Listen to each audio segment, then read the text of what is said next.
Okay, looks like we've got a pretty good group on so far. So we will go ahead and start. All right, first of all, I want to thank everybody for joining us today. This is the second in a series of webinars that we are putting on to explain requirements of the Advanced Clean Fleet Regulation. The first one that we did was about a month ago, and that was more of an overview of advanced clean fleets. This one, as you probably know, is specific to the drayage requirements in the regulation. The next one that we have planned at this point is for the high priority fleet portion of the regulation, and that's planned for mid-December. You should be receiving notices for that very soon. So I would first of all ask that today questions, and we'll talk about submitting questions in a moment, but questions that you do try and stick to drayage related questions. Again, we'll be holding other things later to discuss other parts of the rule. In addition, we have a website. It's called, or not, I'm sorry, a website, an email address. It is ZevFleet, so ZEVFLEET at arb.ca.gov, and we can drop the link into chat for you. That email address will get you to some of the core folks that worked on the regulation, and they can get answers back to you on drayage questions if we don't get to it today, or on questions about other parts of the regulation. So, having said that, as I mentioned, today is the drayage piece. Um, and this is a discussion, really, it's more of a training on the regulation. So it will be discussing what fleets need to do to comply with the drayage requirements in the Advanced Clean Fleet Regulation. I know a lot of people may have participated in our workshops when we were developing the regulation, but the regulation has now gone through all its state legal requirement through what's called the Office of Administrative Law. So there's a regulation that's on the books. And again, so today, please try and keep your questions to those about what you need to do to comply with the rule. And we will start off, of course, with a presentation. And so that brings me to the next piece. How will the day proceed? As I just mentioned, we'll start off with a presentation. At that point, we did have some questions that were submitted before today. We will answer those. And then at that point, we will open up to questions and answers from the folks that are on today that didn't submit a question beforehand. What we will do is we will use the Q&A feature. So if you look down at the bottom of your screen, you should see Q&A. So if you have a question, please submit it to Q&A, and we will get to the questions as time permits. The first webinar that we had over 1,500 or about 1,500 participants. We weren't able to get to questions asked live that day. We have about 160 I see right now today. We're hoping to get to as many questions as we can. Again, if we don't get to those live to the answer, there is ZevFleet, and we will be doing more of these, including another drayage webinar some point in the future as well. So there will be additional opportunities to ask your questions. So again, please use the Q&A for that. If you have any issues with Zoom, please use the chat feature, which is right next to Q&A. And my volume's not working or whatever.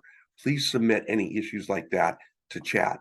But again, please use the Q&A for your questions. Let's see, I think that pretty much covers everything that I want to start with. And by the way, I'm sorry, my name is Bruce Tudor. I am a manager in our Mobile Source Control Division. That division oversees most of the heavy duty regulations and most of the heavy duty incentive programs. Most of the people on here today are either in that group or in another division, and that division has dealt specifically with the drayage regulations, and we'll introduce people as we get to them. All right. I think then we will go ahead and start with the presentation, and Mr. Yusuf Zardo is going to give that. So I will turn it over to Yusuf, and then he can introduce after that after the presentation, I believe probably Jessica and Scott. So thank you very much. And Yusuf, it's all you. Thank you, Bruce. Hello, everyone. My name is Yusuf Zardo. I work here at CARB in the Mobile Source Control Division. I'm an air pollution specialist, and I work on the compliance assistance and outreach for the Advanced Clean Fleets regulation. I'll be going over the presentation. Let me bring that up here.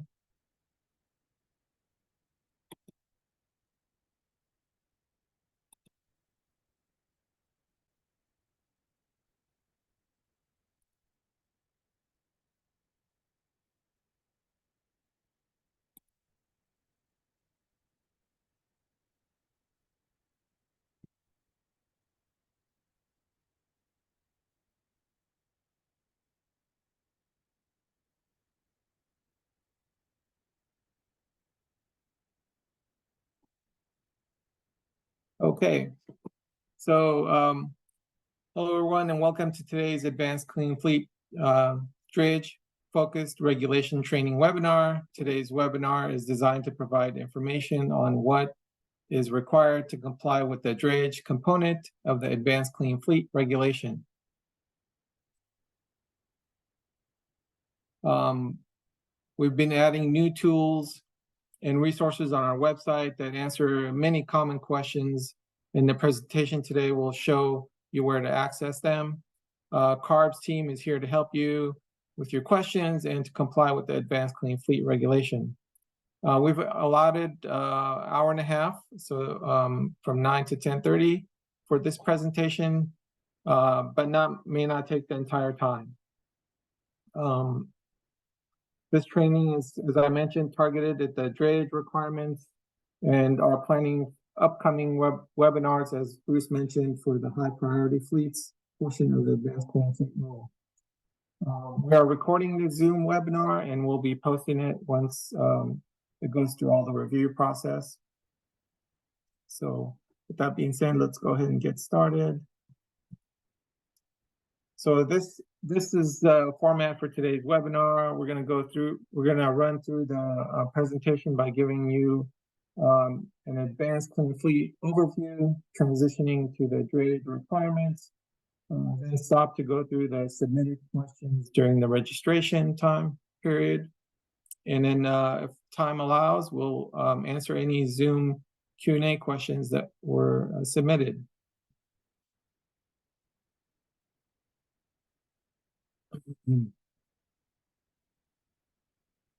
So before we jump into the drayage portion of the regulation, I would like to provide some details on the background of the Advanced Clean Fleet regulation.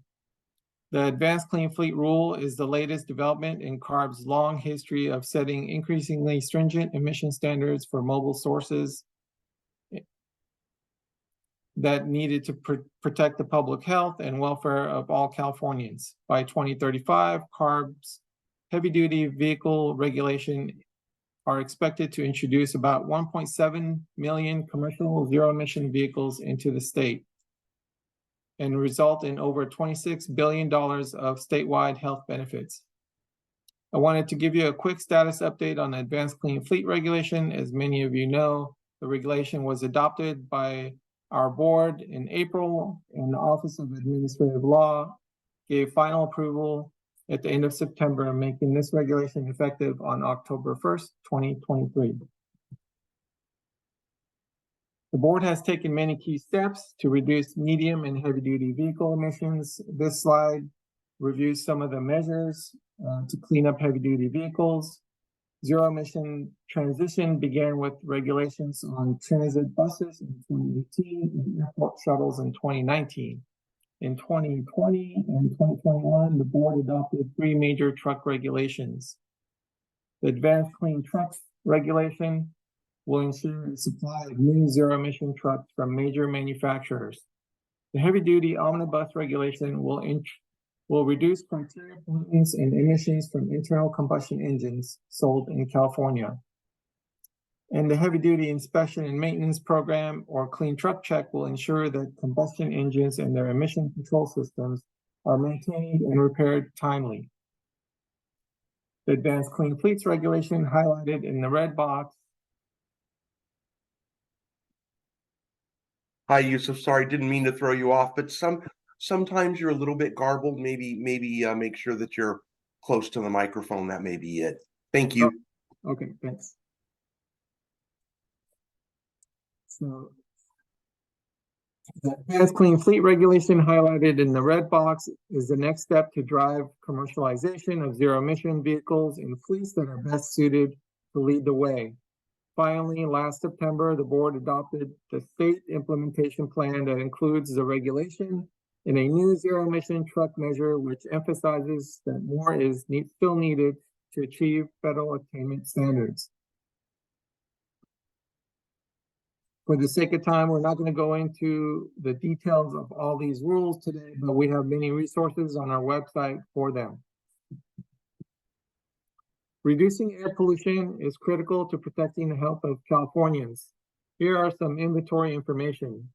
Much of the air pollution and greenhouse gas emissions in California come from the transportation sector, with medium and heavy-duty trucks being among the highest emitters.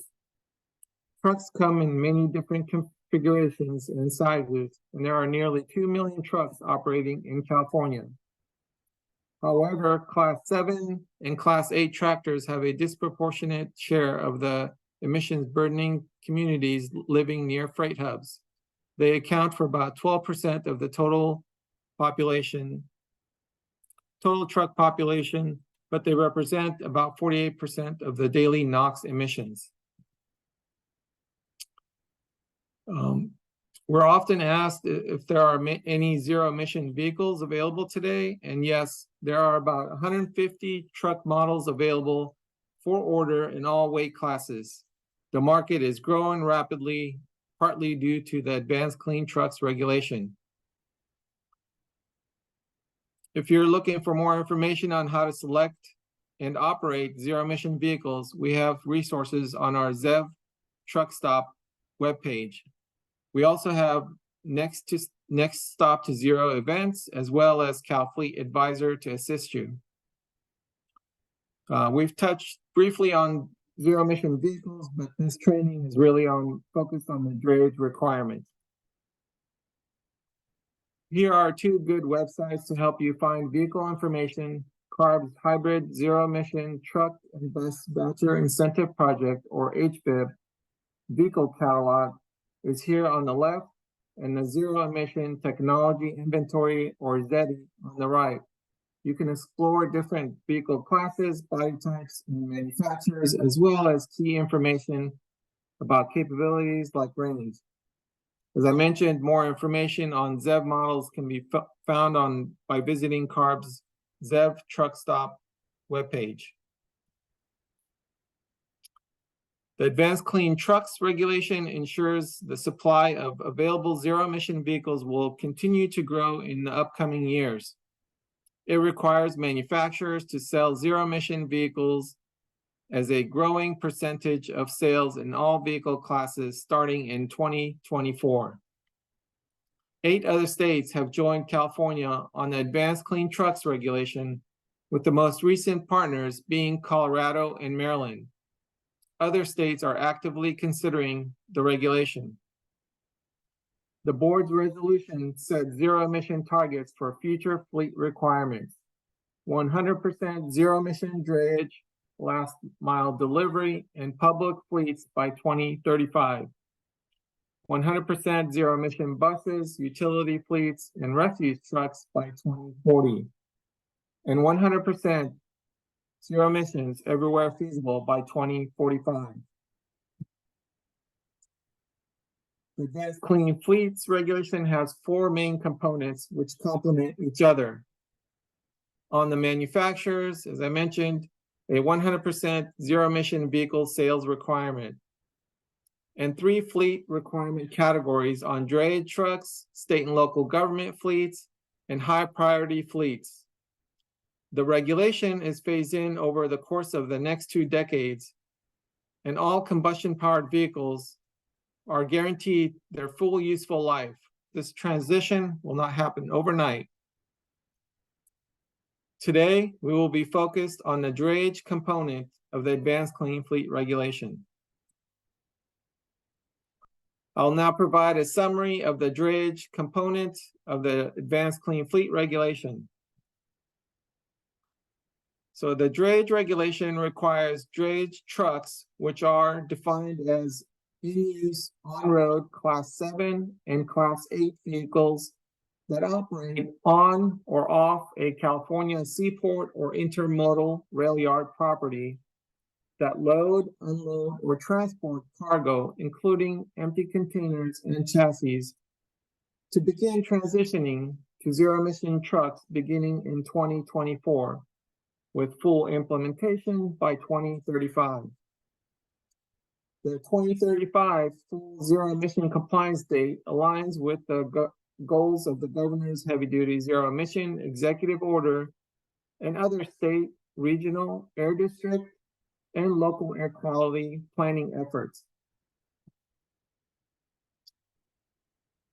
Here's a map that shows the locations of the major seaports and rail yards in California that are impacted by the regulation.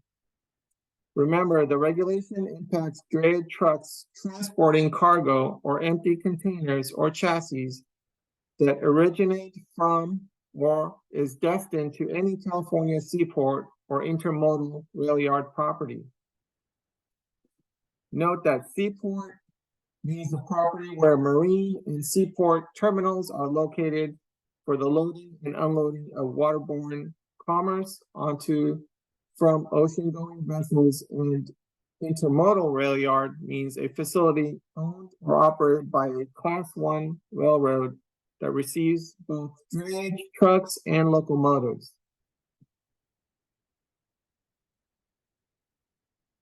So now in the next few slides, we'll go over some of the drayage requirements. We are currently at this first stage of implementing the drayage requirements. The first requirement is a reporting requirement for all legacy combustion drayage trucks. The drayage truck regulation requires legacy combustion trucks, diesel or natural gas, that are equipped with a 2010 or newer engine to report in the CARB's online reporting system known as Truckers. And the reporting date that this needs to be met is December 31st, 2023. So by the end of this year, you'll need to log in and report your truck. The next requirement begins January 1st, 2024. Beginning in January, all trucks being registered in the CARB online reporting system must be zero emissions. In addition, beginning January 1st, 2024, all legacy drayage trucks must visit a California seaport or intermodal rail yard at least once each calendar year to remain in the trucker's reporting system as a drayage truck.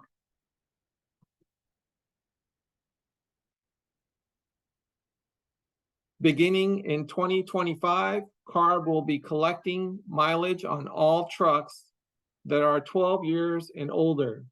Trucks that exceed the 800,000 mile minimum useful life limit will be removed from the drayage truck reporting system.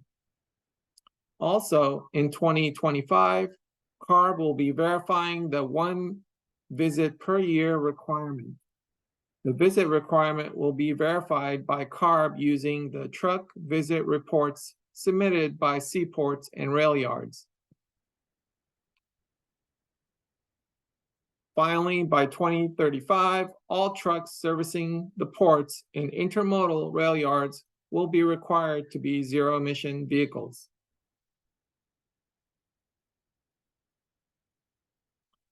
We often get many questions regarding minimal useful life, and I just wanted to take a moment to go over that requirement. So minimum useful life, a legacy drayage truck can remain in drayage service for a minimum of 13 years, commencing from the model year that the engine and emission control system in the vehicle was first certified by CARB or EPA. So if you own a drayage truck, you can operate it for 13 years. There's no mileage requirement. Once a legacy drayage truck has exceeded 13 years, it will be removed from the trucker's online reporting system once it exceeds 800,000 vehicle miles traveled, or 18 years from the model year the engine and emission control system was first certified by CARB or EPA, whichever is earlier.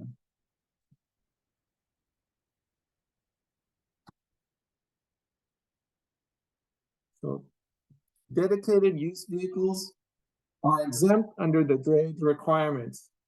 For example, these vehicles do not have a separate tractor or tractor trailer or are equipped with and using a specialized power takeoff unit that is needed to operate.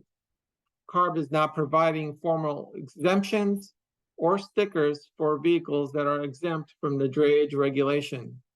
Therefore, exempt vehicles are subject to the requirements of the respective facility they visit. The Advanced Clean Fleet Regulation provides a variety of provisions for drayage trucks that ensure that they stay in compliance if they face circumstances beyond their control. For example, the non-repairable vehicle provision allows legacy drayage trucks that are involved in an accident or other one-time event due to circumstances beyond the fleet's control, and the truck is deemed not repairable, to be replaced with a conventional vehicle that has an engine with the same or newer model year and remain in compliance until the non-repairable vehicle would have reached its minimum useful life threshold. There are a couple of drayage truck extensions. The vehicle delivery delay extension is a component of the drayage truck requirement. This extension would be available if a drayage truck delivery delay for reasons. This extension will be available if a drayage truck delivery is delayed for reasons beyond the truck owner's control, and the zero emission truck is ordered at least 1 year before a compliance deadline. Vehicle owners will need to provide purchase agreement to CARB staff and go through the review process. The infrastructure construction delay extension is also part of the drayage truck requirement. This extension will be made available if a zero emission vehicle owner experiences zero emission vehicle fueling and charging infrastructure delays due to circumstances beyond the drayage truck owner's control.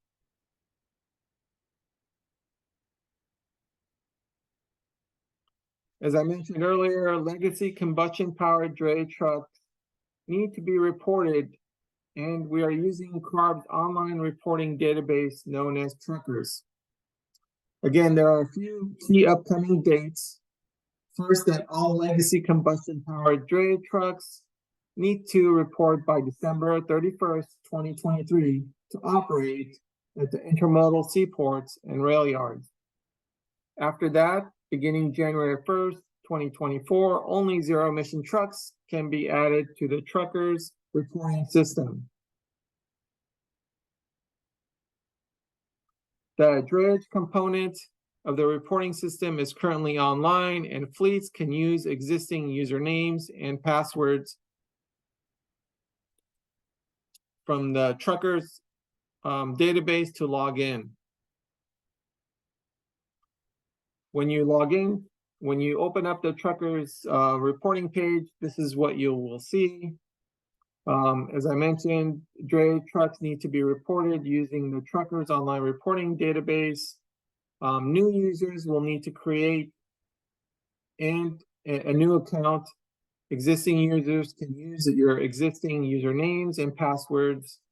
You can reset your password if you forget it using the links provided. If you run into any logging issues, you can email us at truckers at arb.ca.gov. That's truckers at arb.ca.gov, or you can call us at 1-866-634-3735. So there are the next couple of slides are some details regarding the reporting your truck information in the truckers database. Just wanted to point those two out. As part of the reporting for Drayage trucks, when adding a vehicle in the vehicle body type section, as shown in this slide, you must select either tractor Drayage truck cab or tractor Drayage sleeper cab option. By selecting that, this identifies you as a Drayage truck. So this must be selected in order to report as a Drayage truck operator. Next, in addition, further down under the flexibility options section for 2010 or newer model engine Drayage trucks, the PM filter original equipment option should be selected. For zero emission trucks, the zero emission vehicle compliance option should be selected.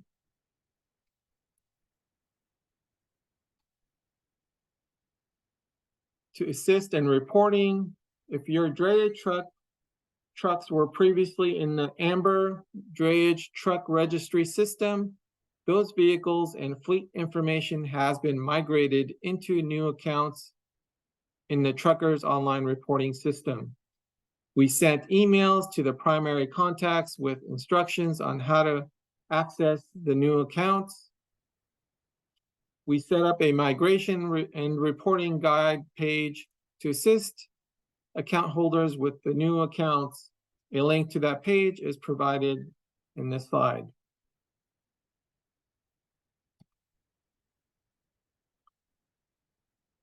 We have several resources to help you with the Drayage regulation.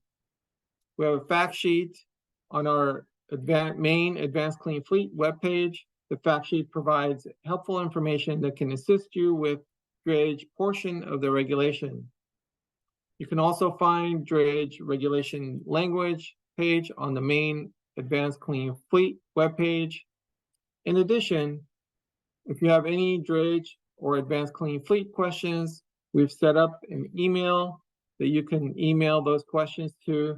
As Bruce mentioned earlier, that email is zevfleet@arb.ca.gov. That's Zev, Z-E-B, F-L-E-E-T @arb.ca.gov. For information on Drayage and other CARB truck regulations, such as Clean Truck Check, Transport Refrigeration Units, or Advanced Clean Trucks, please visit CARB's Truck Stop homepage at arb.ca.gov/truckstop. Finally,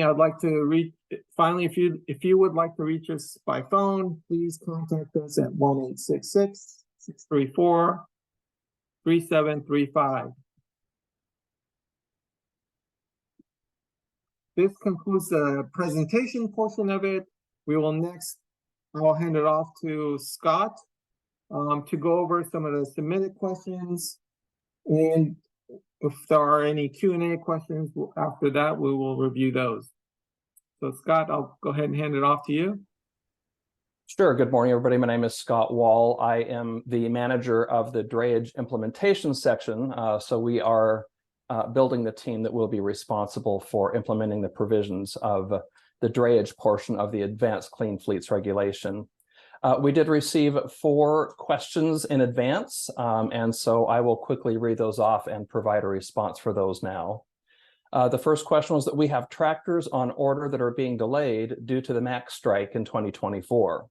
With requirement to register for ports by end of year, will there be ability to include these delayed units in registration?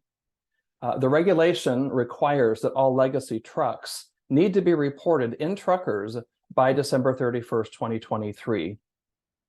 So the information required for reporting legacy combustion trucks can be found in the regulation language under the owner truck reporting requirements section. The second question was, we use 4x2 tractors and there isn't availability for ZEV currently. There's no provision for exemption in drayage. How do we comply? So as in the presentation shown on slide 6, as of October 22nd, there were over 70 different heavy-duty Class 7 and 8 zero-emission trucks available on the market. If you have specific fleet details that you'd like to share with us and help kind of us understand what your specific situation, please feel free to send more information on your fleet to zevfleet@arb.ca.gov. That's zevfleet@arb.ca.gov, and we'll be happy to assist and look at your specific situation. The third question is, what if California doesn't receive a waiver from EPA, Environmental Protection Agency, for advanced clean fleets before January 1st? Can the regulation still legally go into effect? So the Advanced Clean Fleets regulation has been approved by the California Office of Administrative Law and has an effective date of October 1st, 2023. CARB will continue to process and implement the provisions of the regulation for any entities that elect to comply with such provisions. On November 17th, CARB submitted a request to the United States Environmental Protection Agency Administrator Michael Reagan that he grant California a waiver for the regulation pursuant to Section 209 of the Federal Clean Air Act. And the fourth and final question that was submitted in advance is, will a list or anonymized summary of all zero-emission drayage trucks registered at the port be available to the public? As of right now, there is not a public list provided by CARB. Staff is considering ways to track and share more information about the transition of zero-emission trucks as we move through implementation. And so that is wraps up all of the questions that were submitted in advance and our responses. And I believe we will be turning this over to Olivia and to Jessica to handle some of the Q&A that was submitted during the workshop. Thank you. All right, thanks, Scott. We do have quite a bit of questions in the Q&A box. So I'm going to try and group them. So there's a couple of questions about reporting. So let me find those. So one of the first questions that came up was, what happened to trucks in the drayage truck registry?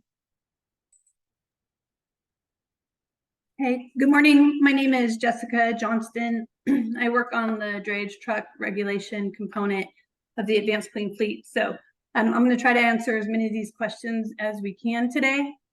So the question I think that Olivia just asked was, what happened to the trucks that were registered in the previous Arbor system?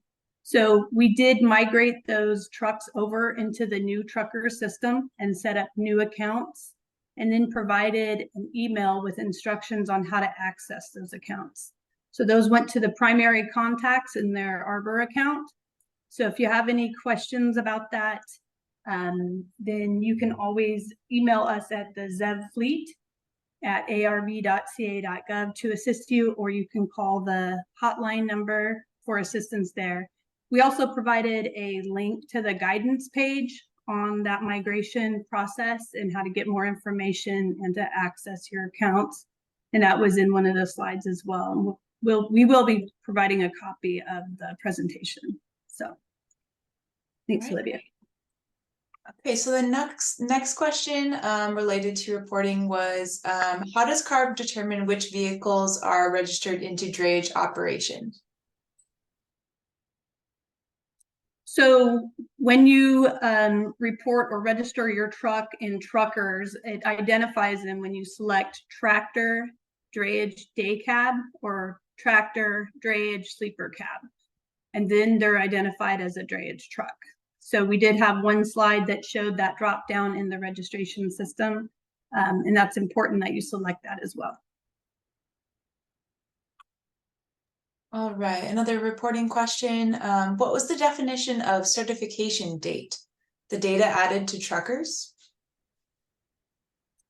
the certification date. So I'm going to assume that that was being referred to the engine certification. So I think we did reference the engine certification date, which is on it's a part of the EPA label. So you can find that on your engine label. So that's the engine certification date. And that's primarily the date that we use to look at the minimum useful life requirements or for the 800,000 miles. Okay. Okay, another question that was asked is ACF going to use truckers for reporting? Yes, so we are using the trucker system. All right. Let's see. Okay, another question about reporting. Can you clarify the annual mileage reporting deadline? My understanding is that the deadline to submit the report is February 15th, but must reflect the reading as of January 1st. Right. So the requirement, and this starts in 2025, is that you submit the mileage, and there's a list of different ways that you can submit or verify your mileage. But that mileage gets submitted. We'll have that submitted through truckers. So we'll be collecting that, and you are required to have it submitted by February 15th. And then staff will be reviewing those and removing any trucks that have exceeded the 800,000 mile threshold. All right. Okay, another truckers question. What happens if the primary contact email on truckers is no longer with the company? So there is a way to contact the truckers staff or contact them at the hotline number and let them know. Then there's a process of a request that you send, and then they will reset that and give you access to that with a new email. But there is a process, so you have to go through that. Okay. All right. Is there a list of ports and rail yards available with addresses? So we're working on compiling a new page that'll have a list of all of the seaports and rail yards. We'll have that on the Drayage site. So that will be available with the contact information for each of those facilities. Okay.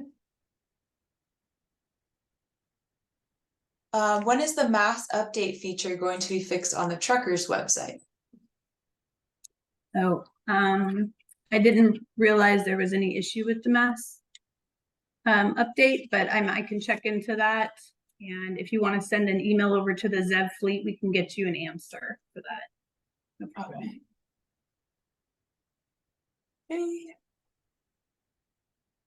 Next question, if my drayage truck is more than 12 years old and I fail to report my mileage, and that is the odometer reading, will I still be able to enter the port? No, so if you do not report mileage when it's requested after 12 years, if the mileage isn't received by February 15th, then it'll be taken out of the system. All right. Next question, if the truck is registered in ACF, does that mean it's also considered a drayage truck? They could be both, yet you can only select one drop-down option in the website. Right, so if it's part of a larger fleet, but it's operating as a drayage truck, then it needs to be registered as a drayage truck and part of that fleet. For a couple of reasons, is if it's identified as a drayage truck, then it's provided as part of the compliance list that goes to the seaports and rail yards that identifies it as drayage. And it also flags it for us for the mileage and other conditions to be met for the one annual visit. So it does need to be selected as a drayage truck and part of that fleet. Okay. Let me see what else we have.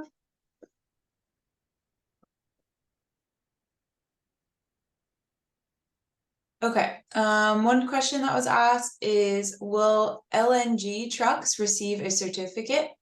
They can't seem to print one after registering. Right, so we identified this just recently that the natural gas trucks were not able to print a certificate. However, they still show as compliant. If you have any questions, you can email over to the ZEV fleet. We can provide verification that those trucks are in compliance. We hope to be able to have that corrected early next year in the system. So.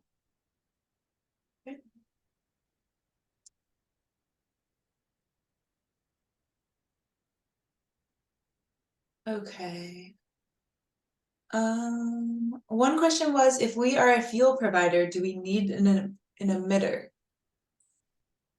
I'm not sure what this one means. Can you try to ask that again, Olivia, Yeah. or maybe? Yeah, maybe Oscar, you can add some more details in a new question. Maybe explain what you mean by an emitter. All right. Let's see.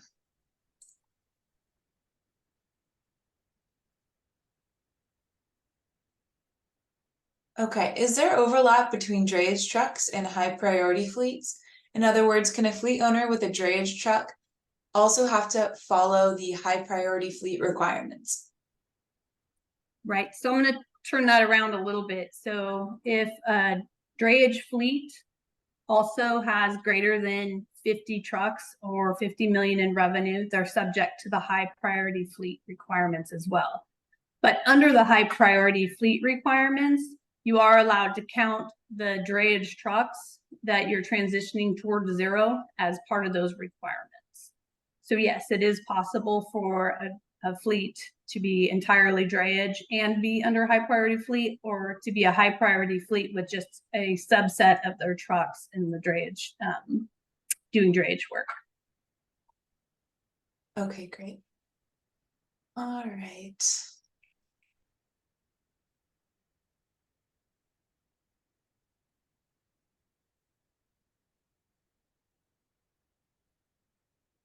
Okay, one question was, what selection should be selected for truckers for natural gas? They do not have OEM PM filters. Right, so the selection would be none. There's an option for none, so there is no filter. Got it. We do have a lot of questions coming in, so if we don't get to your question, we'll definitely answer it offline, but I will try to get through as many as I can. Okay, one question is, when do we report non-drayage legacy trucks? Say that one more time. How do we report, or when do we report non-drayage legacy trucks? So I'm not sure what a non-drayage legacy truck is. Are they referring to high priority fleet? Can we get more information? Yeah, if that was your question, maybe follow up with some more details for your question, and we'll try to answer it. Okay. So what if a truck registered in Truckers now and is not designated as a drayage truck? Can that be changed at a later date? No, so they have to be identified as a drayage truck by December 31st of this year. All right. Is there a provision to replace a truck in the trucker system for a wrecked vehicle? Yes. So I think Yusuf did cover that. A non-repairable vehicle, we do have a process to be able to report that to us, and then there's a comparable truck provision for them to use to replace those trucks.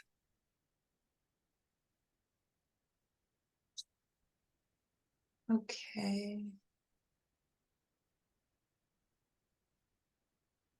Okay, if a truck is registered at the port with a particular company, can it be purchased and added to a new company after January 1st, 2024? So the answer is no. So whoever registers that truck under that owner, it can't be taken out of the registry and then put back in after January.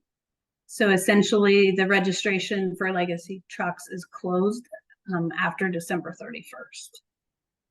Okay.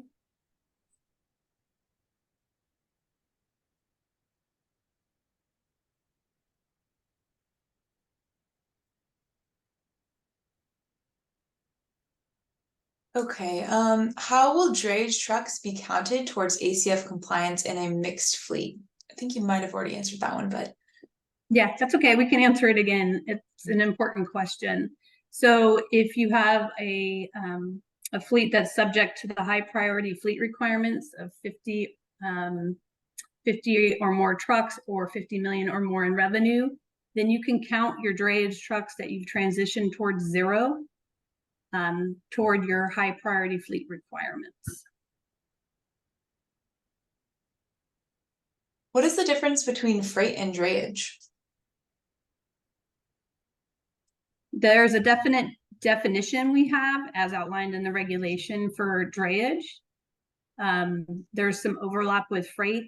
I guess it would kind of depend on the industry, how they particularly answer their freight questions. But for drayage, we have a definition for those trucks in the rule.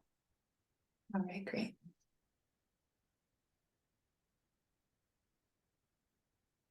Once a drayage truck meets its useful life, is there any way we can convert such truck to a non-drayage use in California? Yes. So trucks that have exceeded their useful life for drayage and they've exceeded their mileage, those trucks can continue to operate in California. They're still subject to the other regulation requirements. So if there's other requirements under a high priority fleet, they are subject to that. But they can continue to use those trucks outside of the seaports and rail yards.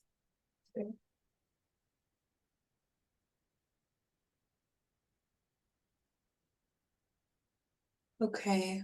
Our certificate of reported compliance is valid until December 31st, 2023. Will we still be in compliance in 2024? And do we need to apply for another certificate in 2024? So once the truck is registered or reported in truckers, you don't have to report those.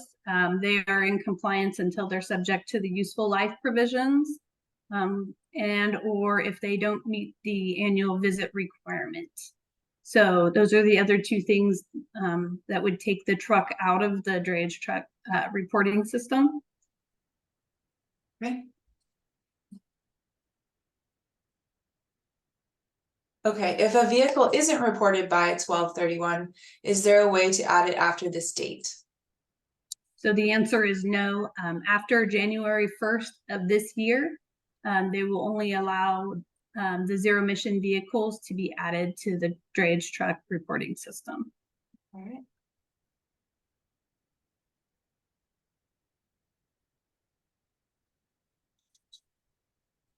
Okay, if we have all the information necessary to register, but the truck is delayed due to an OEM delay, can we still register the truck by 12/31 with the truck delivery in 2024?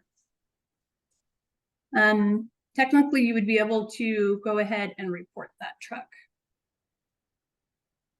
All right.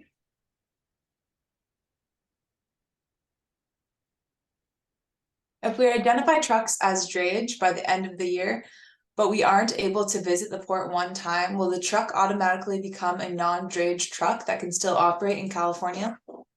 Yeah, so the visit requirement isn't for this year. It starts in 2024. We'll verify that you had visited a seaport or rail yard at least once during 2024.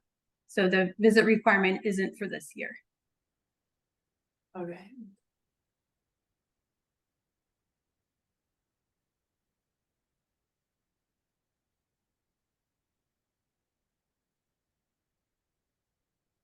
So someone asked, how would I know if I registered the trucks correctly? Would I receive an email confirmation? No, but you should be able to see that in your trucker's account. All your information should be listed. Your fleet should be eligible for a certificate of compliance. So you should be able to see that as long as, like I said, it's registered as a tractor day cab or a tractor sleeper cab, drayage sleeper cab. That's the kind of key piece for the drayage truck reporting.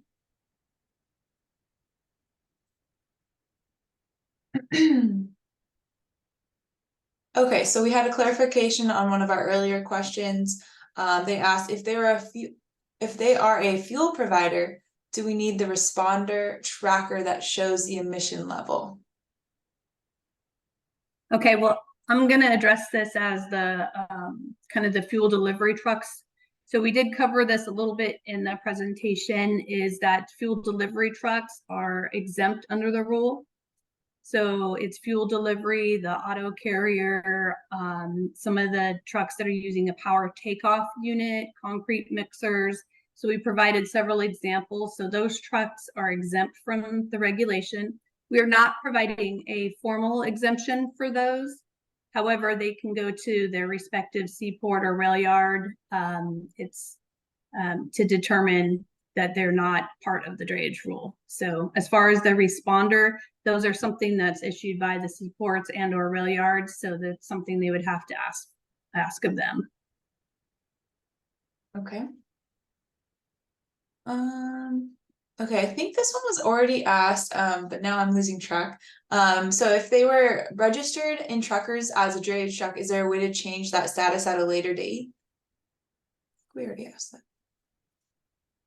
So if they're registered as a drayage truck, you can, if you go in and you can change that status, select a different option, but then that'll take you out of the drayage truck list, essentially.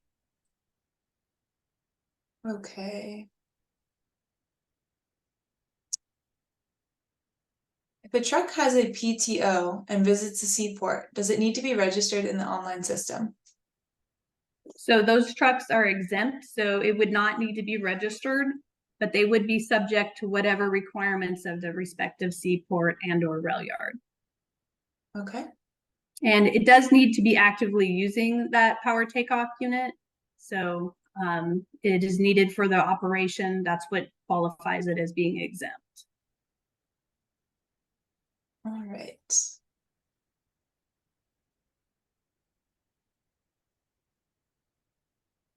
How can an applicable facility verify if a truck is registered in the DTR, Drayage Truck Registry? Is there a public site available? So we don't have a public site. We do have a site that we provide to the seaports and rail yards, and they were able to get a full list daily of all of the compliant drayage trucks. And they also can get a list hourly of any trucks that have been added or updated. So that list goes to the seaports and or rail yards, and most of them are already actively testing that list or have access to it. Great. Okay. Do all heavy haul or super load tractors have to be considered drayage trucks? I think we'll need more information, so I'm not quite sure. You need more specifics of what they're asking there. I Okay, hate to maybe follow up on that not... question through the Zev Fleet email, and we can ask some more questions about your trucks. Perfect.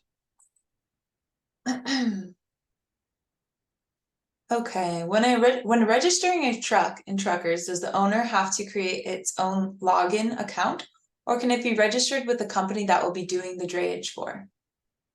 Right. So it could be registered under a motor carrier or the company they're working for. However, we would suggest they set up their own login and their own accounts, for the reason that if you no longer work for that company and they take your truck out of the registry or out of the system, then you cannot put your truck back into the system after the end of this year. So we would recommend that they set up their own unique account so they can ensure that they can continue to do business even if they don't work for a specific company.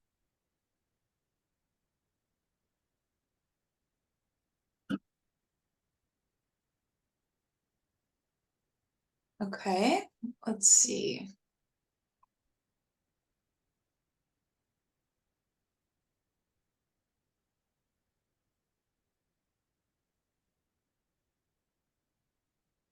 Okay, if we have a very large fleet of owner operators, is there a reporting extension available considering the large fleet upload is not yet functioning? So is there an extension for that? So the answer would be no. Okay.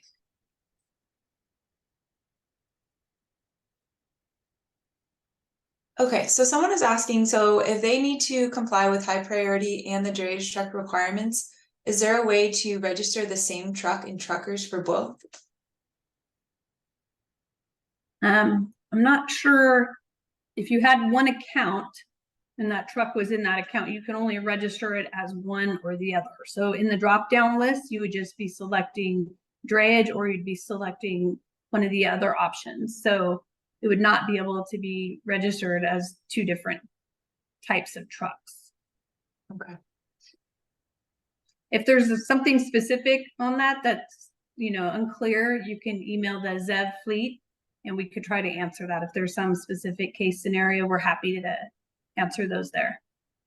Yeah, there's been a couple questions to just kind of clarify how high priority fleets and drayage interact. So that one's come up a couple times, if we can talk about that a little bit more. Okay.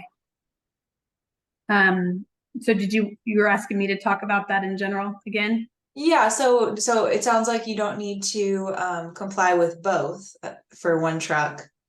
So would there be, yeah, so I don't know how it. So I can give like an example. Let me try with an example. So if you had 100 trucks, for example, and 20 of those are doing drayage, your fleet is still 100 and it would be subject to the high priority fleet requirements, right? So depending on the options, if you want the model year schedule or the milestone, that would be up to you, business model decision. However, you're still subject to the drayage truck requirements. So if you were taking and buying new trucks to operate at the seaports or rail yards that were zero emission vehicles, those could be counted in your entire fleet. So essentially any trucks that are in drayage, you could count those if those were transitioned towards zero sooner, you could count those in your high priority fleet requirements, or vice versa. So they're still subject to the drayage truck requirements. However, you can count any trucks that you have in the drayage fleet toward your high priority fleet. Okay, great. Hopefully that wasn't too messy. All right. Okay, so can a legacy non-zero emission truck be registered in 2024 if the truck was purchased in 2024?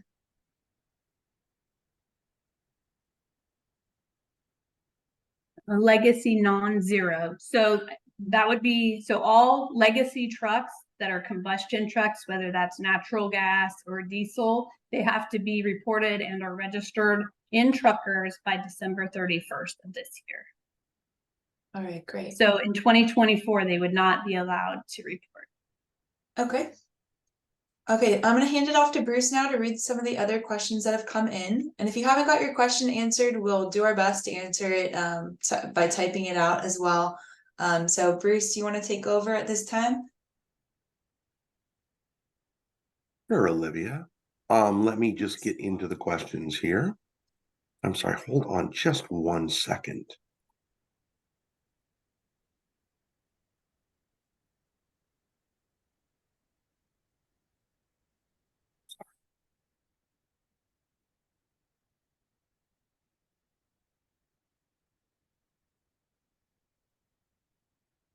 All right.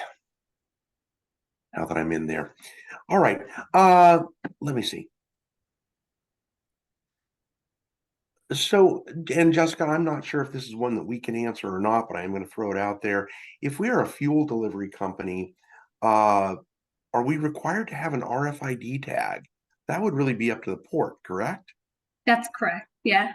We've answered a similar question. So they're essentially exempt from our requirements, but they still are subject to their respective seaport or rail yard they visit. Okay, great. Thank you. All right. Let me see. You register your fleet as a high priority fleet through your account profile. Oh, no, wait. I'm sorry. Let's not ask that. Sorry, I'm just coming in now that Olivia had to leave. Will there be any manufacturer delay on ICE engines that are already ordered, but the build dates got pushed out? So those trucks would still need to be registered or reported by the end of this year. Right. Thank you. All right. you register your fleet as I'm sorry, that's the one I keep. For a rented truck operating in the port, who is the responsible party for compliance, since fleet rental companies can't control or don't know where their equipment travels? So I've actually heard from rental companies that are going to report their entire fleet in truckers. And then I have rental companies that are going to leave that kind of subject to their leasee or leaser agreement. So it depends on the agreement. If I was going to lease a truck, I would definitely check ahead of time, like now, to make sure that your rental company understands the requirements and that you have some sort of agreement on who's going to report or register the truck. All right, thank you.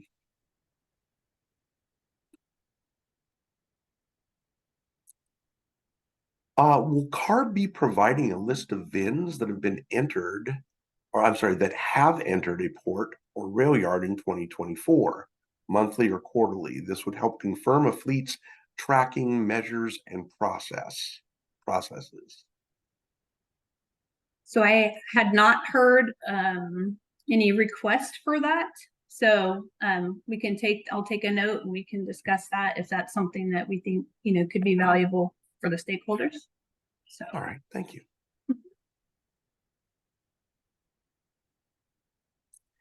There's a clarification on a previous question. I'm not sure what the question was at that point, but it says clarifying on a previous question asked by another participant.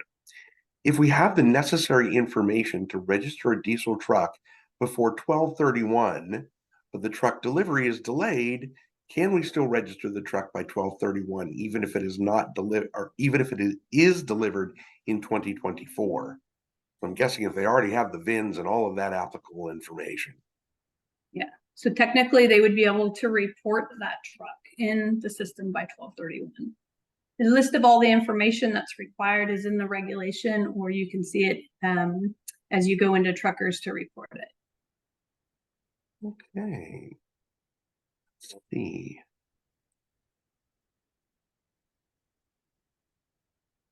And Jessica, please tell me if I ask a question that's been asked before.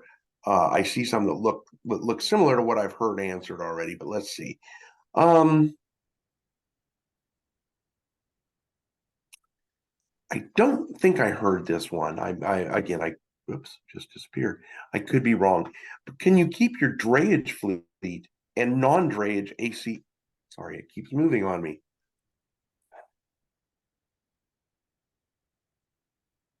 Well, I believe the question moved out of my way, but I believe the question is, can you register the two fleets separately? So can you register drayage separately from an HPF fleet if you're covered under HPF separately? Yes, so you could definitely do it that way. I've had a few companies that have separate asset companies. There's a lot of different scenarios, so there is some flexibility in how you report this. Great. Okay, here's one that's a little bit general for our to everyone. Are drayage trucks all that need to be reported by 12/31? I'm going to jump in on that, and I know that we have someone from High Priority Fleets on as well. But for most of the reporting requirements, I'm going to say the end of the year, but I believe it's actually the end of January for most. Is that correct? If you can hear me, can you just verify that? I'm sorry, Bruce, do you mind repeating the question? Oh, you're on. I'm sorry.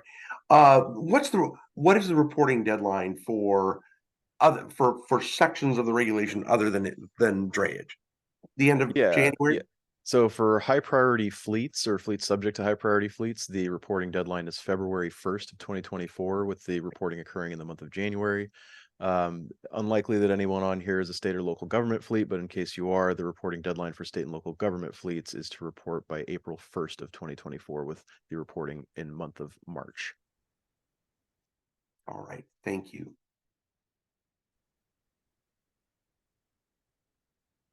All right.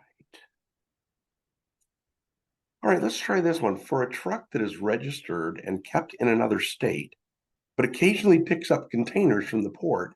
They need to be in truckers by 12/31/23, or they will not be allowed to pick up containers starting 1/1/24. And it is a question, even though it sounded more like a statement, but I believe that's correct, Jessica. I mean, if they're going into a port, and this was probably said in the presentation, but additionally, they have to go into a port at least once a year to remain in the registry, correct? Yeah, that's correct. Okay, great. Thank you. All right. Here's one, and it looks like in part it is regarding useful life. When a drayage truck goes over 800,000 miles, will it be deleted from truckers, or will the designation as a drayage truck be changed? That's a good question. I think that the designation would change. We wouldn't just automatically remove it from truckers altogether. Okay. So we could change that from a drayage truck because it would no longer be eligible for drayage, but it's still eligible to operate in California. That's right, and that's an important point. There was another question earlier, and I answered it in writing. But just so that you all know, the drayage regulation, just keep in mind, it's specific to what you can do, or the drayage category of the regulation is specific as to what you can do in a port. So the regulation doesn't necessarily say that a truck that has exceeded those useful life requirements can't operate in the state of California anyway, or anymore, depending on the fleet that it would operate in. It just says that it cannot operate in and out of ports and intermodal rail yards. All right, let me check that one.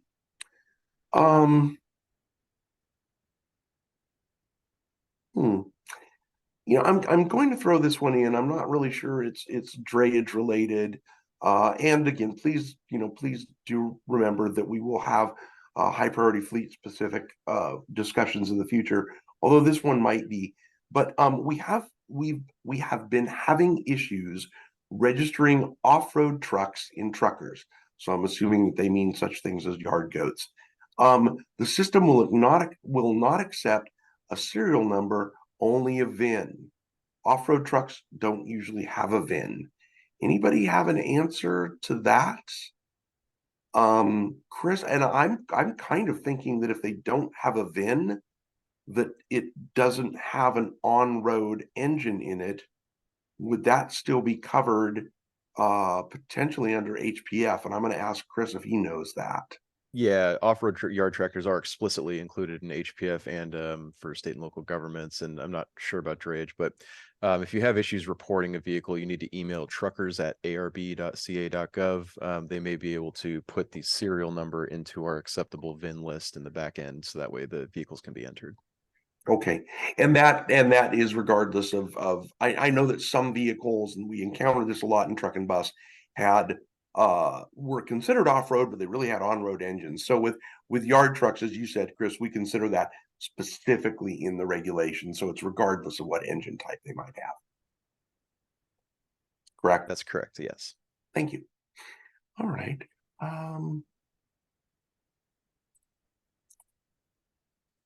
Let's see. I think we've had some questions similar to this.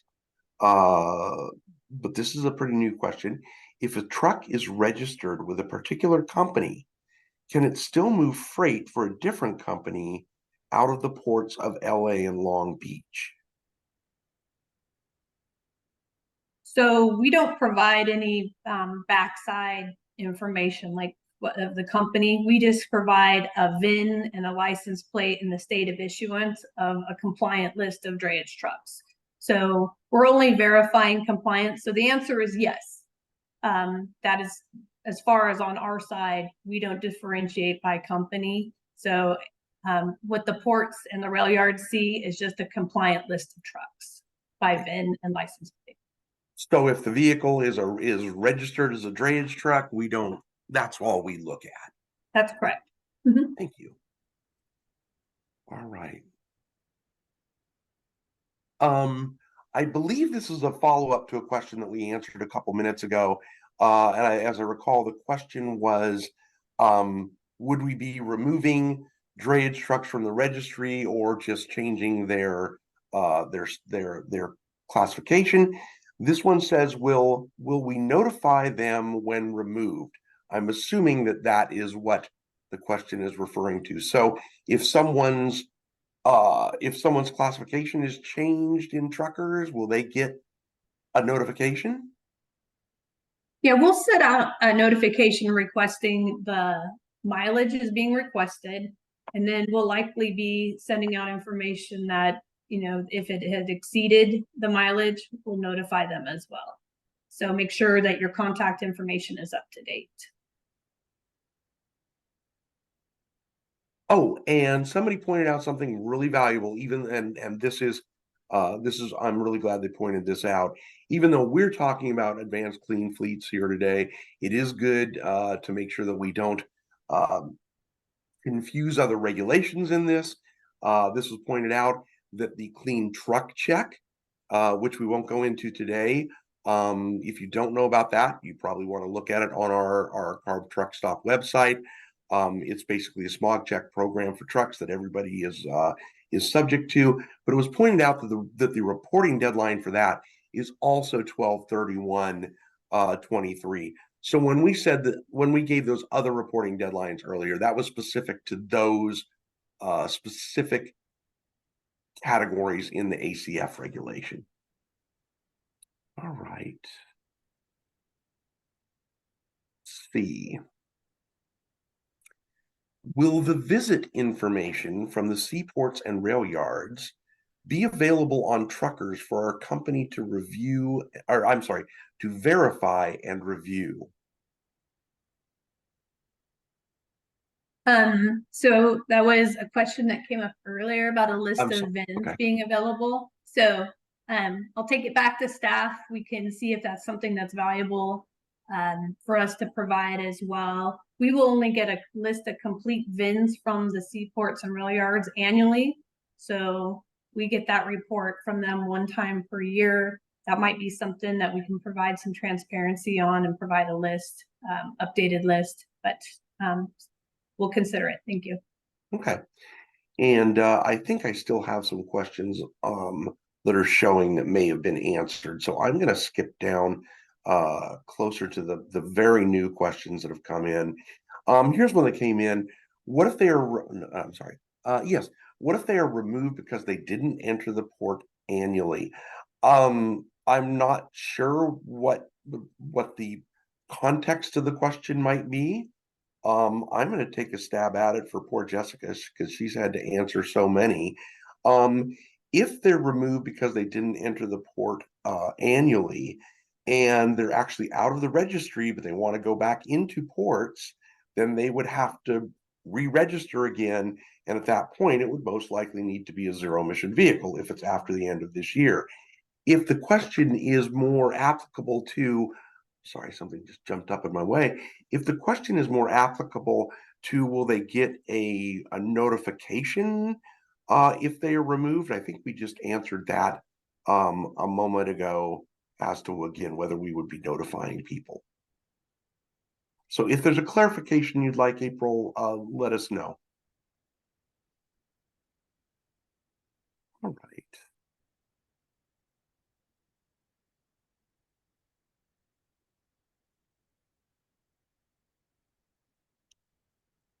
That appears to be, oh, here's a couple of new ones that have come in. I think most of the ones previous to about 10 o'clock and even previous to just a couple minutes ago have been answered, but let me see here. Okay. I believe, Jessica, that very early on you answered a question regarding waiver request. Is that correct? I think that, yeah, Scott covered that earlier. Yes. Okay, Scott did. Yeah. So there's a question I just wanted to make sure. There's a question, can we provide a link where I can find a copy of the rate of the waiver request for ACF? I don't know that we have a link. Does anybody happen to have that or know that? I would suggest searching for it. I don't know where it is. If someone can find it, we can try and post it before the end of today. But sorry, I don't have that. I'm sorry. All right. All right. Here, I think, is a follow-up to the one that I wasn't sure of and asked about a follow-up a moment ago. It says Jessica is saying that we will notify the vehicle owner when we remove them from the registry because of failure to report mileage or exceeded mileage. Will notification happen when removed due to the failure to enter annually also? Okay, so I see the difference there. Jessica? Yeah, I think that, we can send that information out. Those will likely go out as emails. So like I said, be sure that your information is up to date. We can let you know when your information, if we've had a change in your truck status. I think that's fair for notification. So like I said, just be sure that your contact information is up to date. Okay. All right, thank you.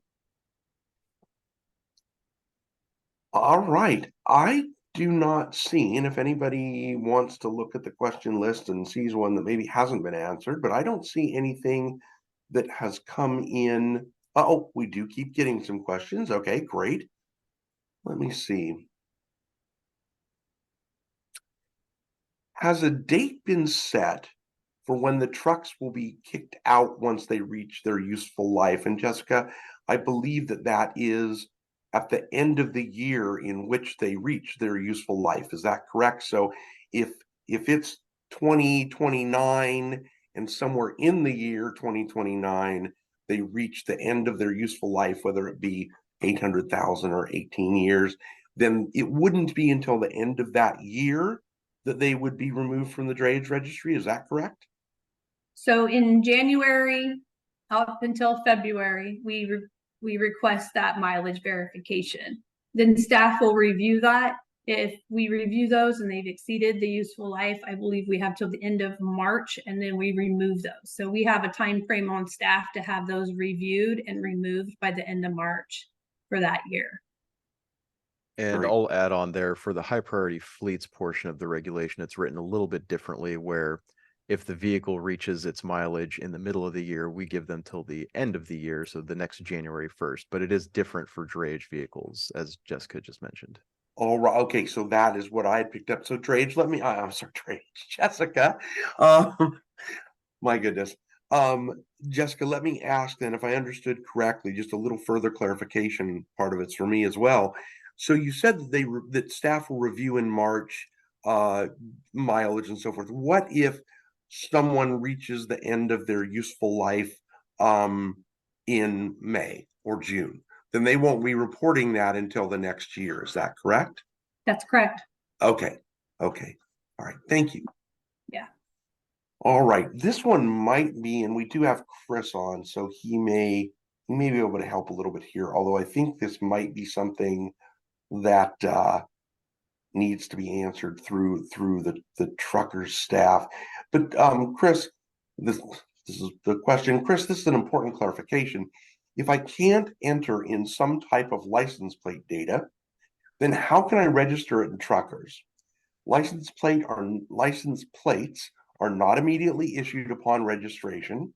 So although I have registered the truck with DMV prior to 12/31/23, I will not have a license plate until sometime in 2024. So what do I put in license plate if I haven't received it?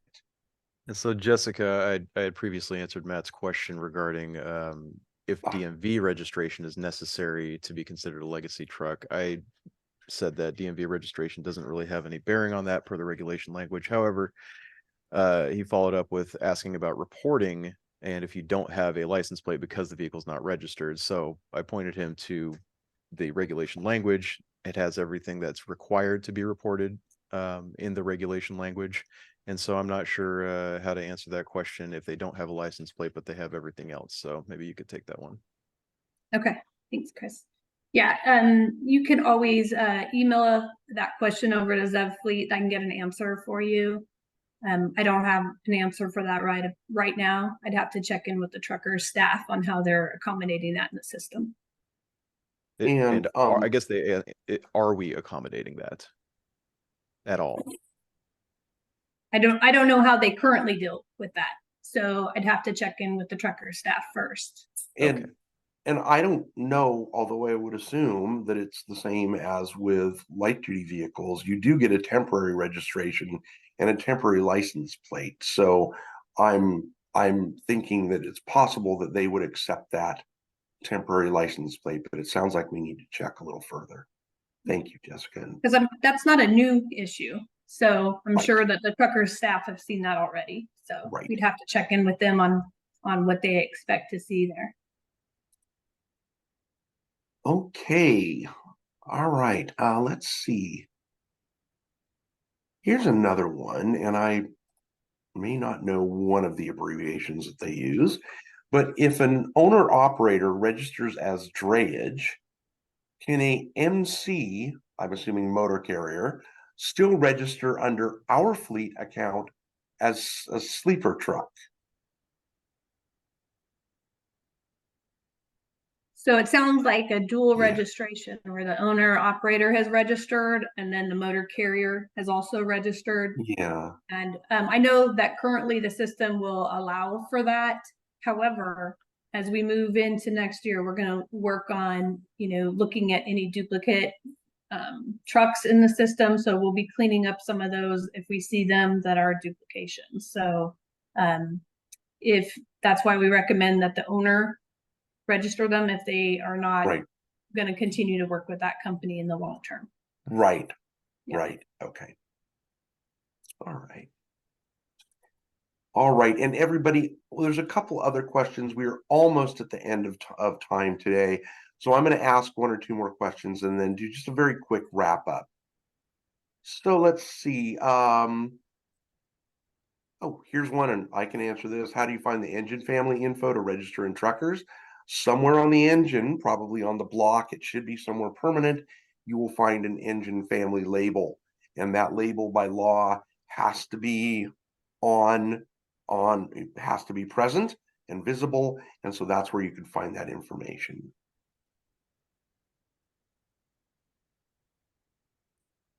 Someone's asking what was just said about reaching the 800,000 miles by May or June. And Jessica, I'll try and cover that again just because you've stressed your voice enough today. But what I believe Jessica had said is that staff will be looking at mileage information, reviewing that in March of each year. That'll be for the information that had been reported up through the reporting deadline. And they would look at things such as useful life, mileage, and model year at that point. However, if you reach that 800,000 miles in May or June, then you would not be reporting data to us to determine that until the following reporting period, so the end of that applicable year.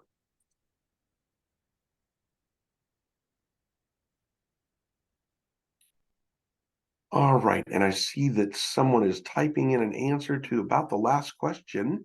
So I'm going to wrap up the questions for now.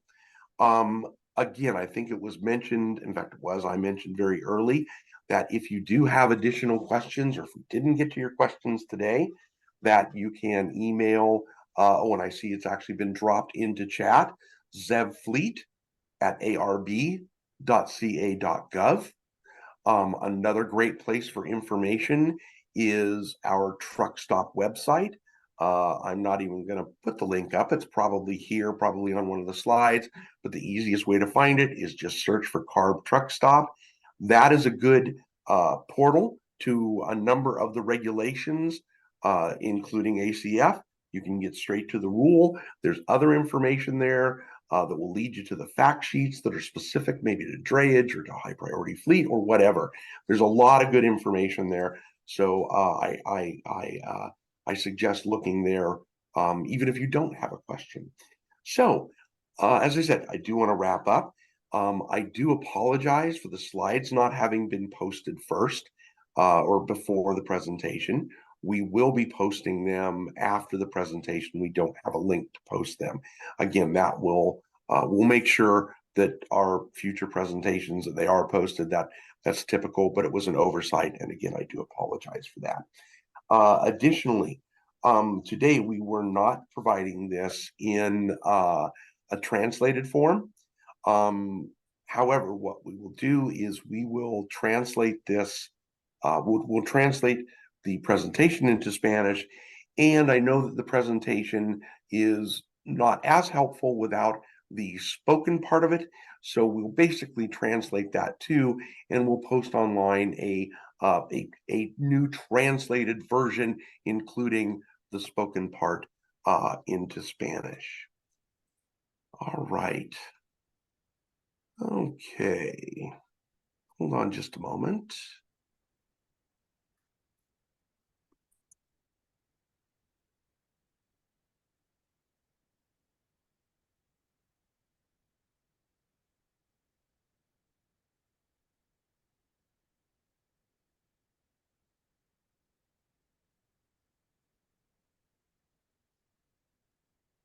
I need to get to this because it's part of what is going on now.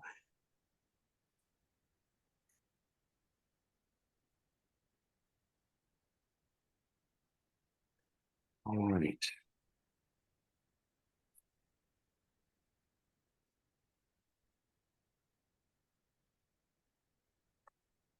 All right. I will take a quick look just to see if there's anything else that has come in. Still have a couple of minutes.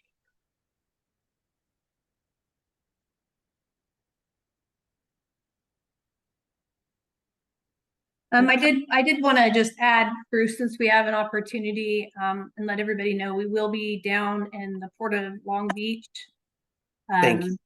Answering some drayage questions specific to your fleets is fine. We'll have some staff there on the 12th at the Port of Long Beach Clean Truck Center.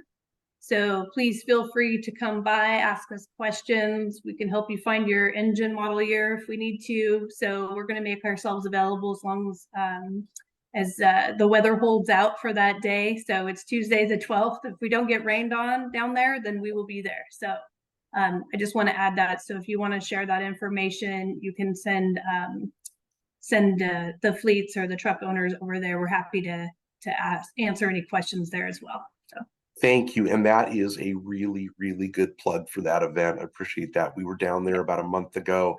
It was very successful. In fact, I think the port had a lot more people come over than they anticipated. So we were able to get a lot of information out. So yes, please participate in that if you're in and out of the ports of Long Beach or LA. We will also be working and have worked with other ports to attend events that they may want us to attend. Obviously, this is a very critical topic. All right, we are at 10:29. I don't believe there's anything else I need to say to wrap up. This has been recorded. It will be posted. I mentioned that we will be posting a Spanish version of this, and I mentioned where else you can find some information. So please do that. We will offer, as I mentioned very early on today, we will offer some subsequent meetings, seminars on the various pieces of the regulation, and we will come back again to something like drayage, and again, it will be posted as well online to take a look at. So, having said that, thank you very much for attending today, and with that, I think we will sign off. Bye-bye.